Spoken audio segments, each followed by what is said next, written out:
Riley Hayes here, Riley Hayes Roofing, here with new Tech Machinery and Sheffield Metals. I'm going to show you a little bit about the hot melt and how it actually works.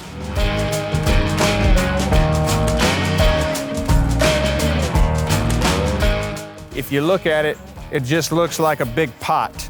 But what we've done is we've hooked this pot right here with butyl in it. So you have heated lines that shoot the butyl out of this nozzle right here onto the female leg of your panels. And this can be done with any panel. You have to change the tip for different panels, but this tip works for the majority of them. Now come on with me and I'll show you how it works. So right now I'm hooking up our hot melt machine.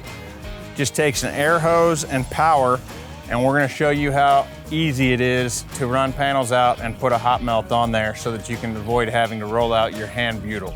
You just have one electrical connection and one hose to hook up for the hot melt. So all you gotta do is 2 screws to get the hot melt hooked up, right here on the front of your new Tech. There you go. It is hooked up. You can make tiny adjustments as we go, and we're about ready to run. We have preheated the hot melt so that it is ready to roll. Yeah, if you look inside, the butyl is melted in there in a pot. So I think the hot melt has benefited us based on the fact that it saves you a lot of time and labor putting the butyl in by hand. And you know it's there, it does it very specifically. It is already on your panel. It waterproofs it, makes it watertight much better, in my opinion, than hand rolling the butyl. You do need the unique controller to use the hot melt system, and it's very simple. You go into the home, and then you go to machine setup, and there's a hot belt button already pre-built in. So you just press turn on, and you can purge it and allow the air out of the lines, and you can start rolling very seamlessly. It plug and play because it has a cord right here built into the back of the machine that you purchased and plug right under here to go straight into the hot melt machine itself. So right now we are starting a coil. Basically we just unwrap the coil and we're going to start it through the machine from the back feed with a manual feed. So we're just dog earing it a little bit on each corner so that you don't have any issues with the corners getting in there, and then we'll slowly run it through until we see it coming barely out of the front of this. So what I'm going to do is I'm going to go into the settings button here. You just go to home and machine setup, and you go to hot melt settings, and then I purge it first. So I'm going to, if you watch the hot melt right here, you're going to see a little bit of butyl purge out. There you go. It shows you that it's ready to go in the right temperature. Now we're setting the height. That way you know exactly where it will leave the butyl on the bottom of the panel.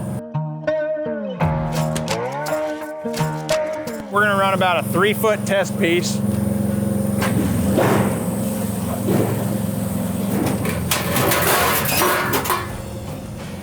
You can see we got the butyl applied right there. If you wanna add more butyl, there's a knob on the side of the machine right there. Just turn it up a little bit, William, and we'll see what turning it up looks like.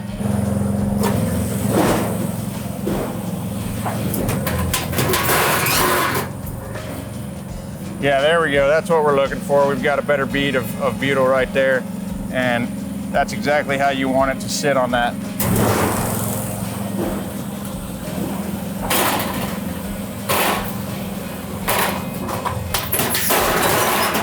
All right.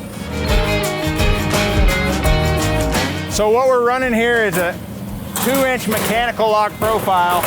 It's an SS200. So that's going to be a double lock mechanical on a 24-inch coil. It'll make approximately an 18-inch pan, I believe. We have striations in this for rigidity and per the customer's request. We can take those off or put them on depending on how the customer would like it.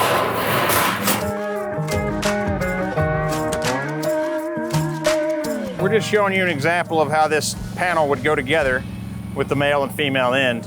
So you would just put this down right here, your butyl's already there. And you can feel the butyl catching when you push down. And then you're gonna hand seam for a single lock, and you'll come back with a mechanical machine and do a double lock on the whole thing. You can see how good the butyl works. We didn't seam anything, and these panels are stuck together just with butyl. When you try to pull them apart, they won't even come apart.